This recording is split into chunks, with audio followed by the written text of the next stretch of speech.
Hey, this is Ish Monroe. I want to talk to you guys about the equipment that I use for throwing a jerkbait or a rip bait. You know, getting set up with the right equipment, you know, it's kind of like having everything exactly right to do the job that you needed to do.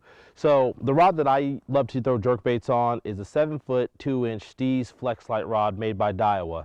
And the thing I like about this Steez Flex Light rod is it's such a high modular graphite that they've actually made to act like a fiberglass rod or a slower taper, but it still has the sensitivity.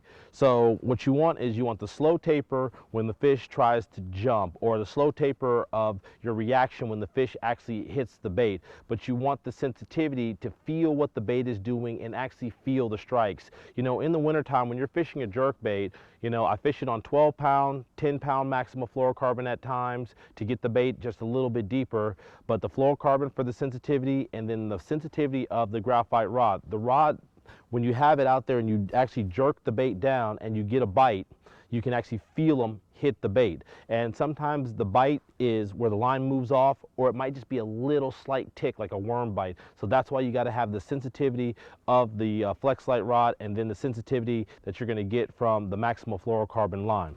The reel I like to use, Daiwa Steez, you know, 6:3-to-1 gear ratio reel.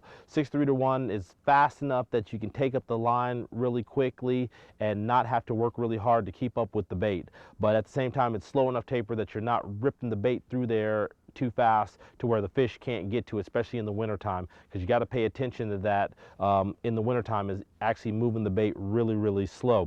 Another reason I like the Steez reel is it's actually really great for throwing ultralight baits. And some of those jerk baits out there, you know, like the small trophy minnow by River to Sea, it's really hard to throw those things, especially when you're trying to throw 10-pound or 12-pound test on them. So that's why I like the Steez reel, because it allows you to cast the baits really far, and the drag is ultra smooth, so when you're using that lighter line, you don't break those fish off. So those are some of the key components that I do when I'm out here jerkbait fishing. So let's go fishing.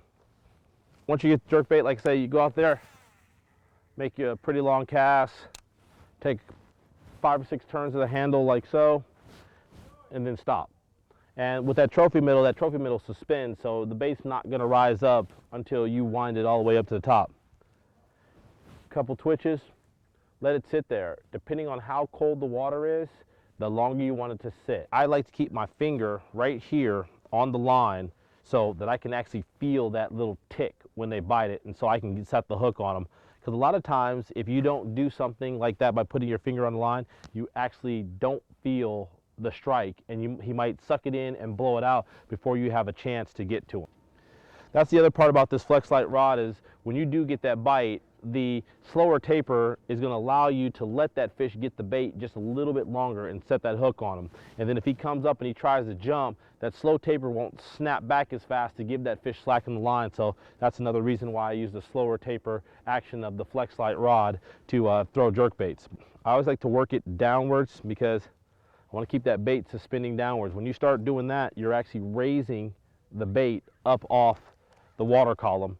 And in the wintertime, the deeper you can fish a jerkbait, the better off that you're going to be. Now you're in a position that you're working the jerkbait, and you get a bite. I don't like to set upwards when I'm throwing a jerkbait. It's more of a sweep set for me. And what that sweep set does, it allows me to take up a lot more line to catch up. Because a lot of times when those fish will eat this jerkbait, they'll swim up behind it and they'll eat it and come at you. And if you set upwards, at some point you got to stop. And so if you stop and you don't get the hook actually into the fish, you're not going to land that fish. So I like to sweep because I can get a further sweep and move my body even more sideways and to take up more slack in the line. I always try to match the hatch. You know, if the bait's small, then I want to use a smaller bait. The bait's big, you want to definitely use a bigger bait. But then there's times where I'll go to a bigger bait when even the bait's small. Say I'm catching all the same size fish, then I want to upsize my bait. So that's when I'll go to a bigger jerkbait, you know. So matching the hatch is first and foremost, but if you're catching a lot of fish of the same size and you want to try to upgrade, then you move up to a bigger bait.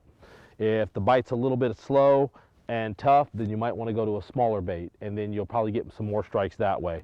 The Trophy Minnow 98, basically is about the mid-range size jerkbait. You can move up to a bigger size or a smaller size, like I said, depending on what the fish are doing. Always let the fish dictate to you what they want. You don't try to force feed them because they might not necessarily want to eat that day. One cool thing about the River to Sea trophy minnow that I like is that it has rattles in it. And when you hear those rattles, you can actually hear those rattles in between the docks, and it's pretty cool because there's times where you can actually hear the fish hit the bait. It'll actually go, and you hear the rattle shake when the fish actually hits the bait. So it gets really, really quiet out there. It's a lot of times I like throwing that bait, hear the rattles as I jerk it, and as it's sitting there, you hear, that means the fish actually ate the bait. You know, jerk baits and rip baits are good, you know, all over the country in all different scenarios. You know, I like to fish them at the end of points, or I like to fish them along bluff walls. You know, there's so many different aspects that you can fish a jerkbait. I've caught jerkbait fish in 20 to 40 feet of water to where the bait might only be sitting 10 to 12 feet down, but, you know, once again, the fish are suspended and they'll come up, and that's when you make those long pauses and the fish will actually swim up 10, 15, 20 feet to actually eat a jerkbait. So you can throw a jerkbait in a lot of different water columns. And then there's those times, you know, that the fish are really active and you're just going down the bank and you're ripping it.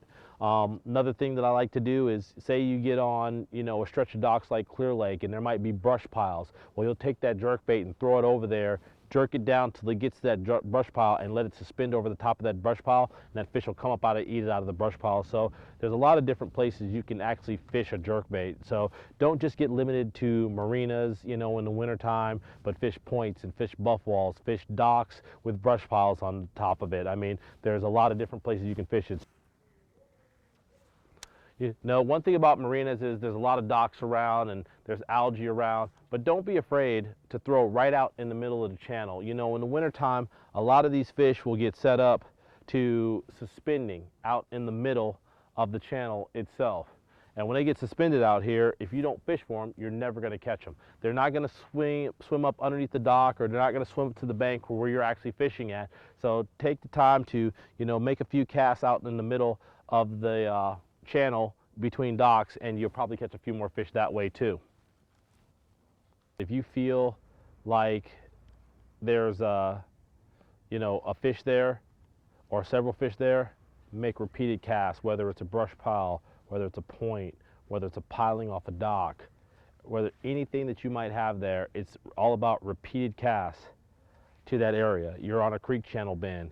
The fish might not eat it on the first cast, they might not eat it on the second cast, but there's been times where I made 5 or 6 casts to actually catch those fish before getting them to bite.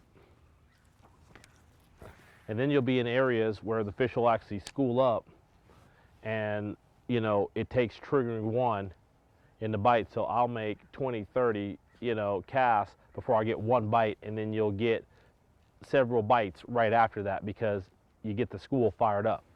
Well, folks, you know, you get set up with the right jerkbait. You know, for me, the trophy minnow is a big one that I like to use by River to Sea, but, you know, making sure your equipment is right. You know, Steve's Flex Light rod, 7 foot 2 inches. It's basically a medium heavy action, but it's not like a medium heavy jig rod. It's a medium heavy jerkbait rod or a medium heavy crankbait rod. That's what this rod has pretty much been designed for. Daiwa Steve's reels, 6:3 to 1 gear ratio. 12-pound maximum fluorocarbon to start with.